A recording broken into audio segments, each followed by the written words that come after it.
ഇച്ചായ, ഞങ്ങൾ ഇന്നു മുതൽ ഡ്യൂട്ടിക്ക് കയറാമെന്ന് വിചാരിക്കുക. അങ്ങനെ അധിക ദിവസം ലീവ് എടുക്കാൻ പറ്റില്ല. പിന്നെ ഈ അറ്റ്മോസ്ഫിയറിൽ നിന്നൊരു ചേഞ്ചും ആവേ. ആ, അത് നന്നായി. അപ്പോൾ എങ്ങനെ ഇച്ചായൻ്റെ പ്ലാൻസ്? ഐ മീൻ മടക്കം? ഞാൻ അങ്ങനൊന്നും തീരുമാനിച്ചിട്ടില്ല. പ്രത്യേകിച്ച് നിങ്ങളെ ഇങ്ങനൊരവസ്ഥയിൽ വിട്ടിട്ട്. വരട്ടെ, സമയമുണ്ടല്ലോ.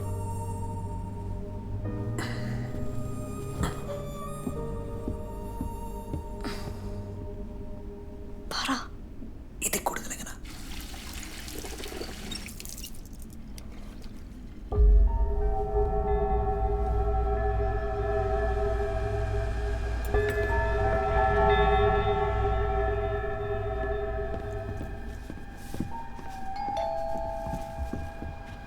നീ എണീക്കണ്ട,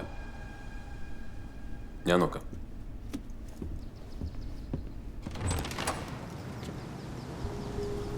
Mr. and Mrs. Poten? Please be seated.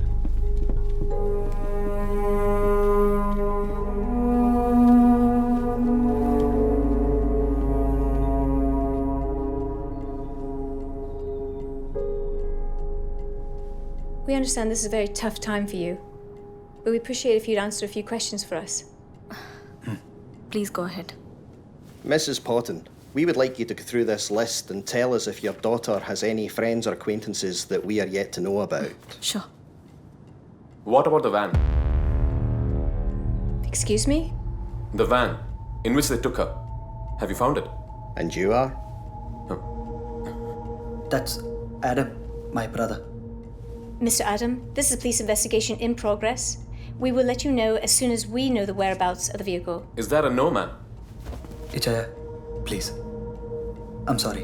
നീ എന്തിനാണ് നീ പേടിക്കുന്നത്? സംഭവം നടന്ന് ഇത്രയും ദിവസമായിട്ടും ഇവരിപ്പോഴും 7 വയസ്സുള്ള കുഞ്ഞിനെ കൂട്ടുകാരെ അന്വേഷിച്ച് നടക്കുക. You still haven't answered my question. Right.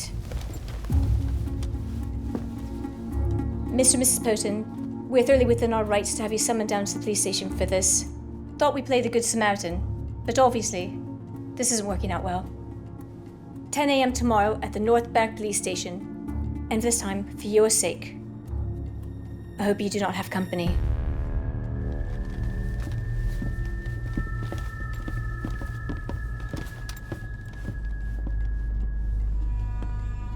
ഇച്ചായൻ അവരോട് ഈ പെരുമാറിയത് ഒട്ടും ശരിയായില്ല.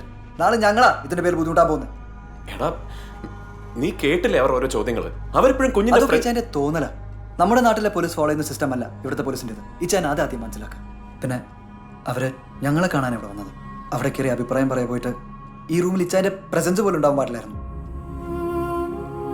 സത്യത്തിൽ ഇച്ചായൻ ഇവിടെയുള്ള ഞങ്ങൾക്കിപ്പോ ആശ്വാസത്തേക്കാൾ കൂടുതൽ ടെൻഷനും പ്രഷറും തരുന്നത്. ഞങ്ങൾ ഇതൊക്കെ ഏതാണ്ട് മനഃപൂർവ്വം ചെയ്ത പോലെയാ ചില സമയത്ത് ഇച്ചായന്റെ നോട്ടവും ഭാവമൊക്കെ.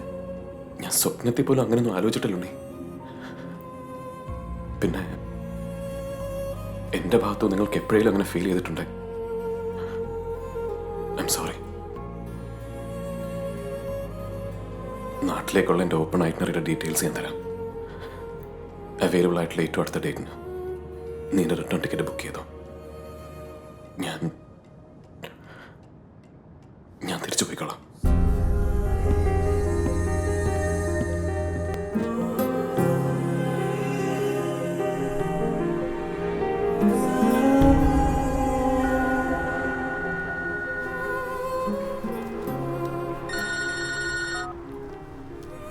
ഹലോ, ഇച്ചായൻ എവിടെ? ഞാൻ പുറത്താടാ. ആ, പിന്നെ ശ്വേതക്ക് ചെറിയൊരു തലകറക്കം. അതുകൊണ്ട് ഞങ്ങളൊന്ന് ഡോക്ടറെ അടുത്ത് പോവാ. എന്തു പറ്റി? അങ്ങനെ പേടിക്കാനൊന്നുമില്ല ചായ. BP വല്ലതും ഷൂട്ടപ്പ് ചെയ്തായിരിക്കും. പിന്നെ അതുപോലെ ഇച്ചായൻ്റെ ടിക്കറ്റ് നാളത്തേക്ക് ഓക്കെ ആയിട്ടുണ്ട്. അതെൻ്റെ റൂമിലെ ടേബിൾ ഡ്രോയറിലുണ്ട്. ഞങ്ങൾ വരാൻ ചിലപ്പം വൈകും. അതുകൊണ്ട് ഇച്ചായൻ കഴിച്ചു കിടന്നു. ഞാൻ കിടക്കൊന്നുമില്ല. നീ ഡോക്ടറെ കണ്ടാലോടെ വിളിക്കണം കേട്ടോ.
ഇച്ചാൻ ഇതുവരെ ഉറങ്ങിയില്ലേ? ഇല്ല. നീ എന്താ വിളിക്കാഞ്ഞ്? അങ്ങനെ കുഴപ്പമൊന്നുമില്ല ഇച്ചായ. ഞാൻ പറഞ്ഞില്ലേ BP. അവൻ കയറിയൊന്ന് കൊളുത്തിയതാ. അയ്യോ ഓക്കെ നാ. എന്നാ ഇച്ചാൻ പോയി കിടന്നു. ടിക്കറ്റ് കണ്ടില്ലേ?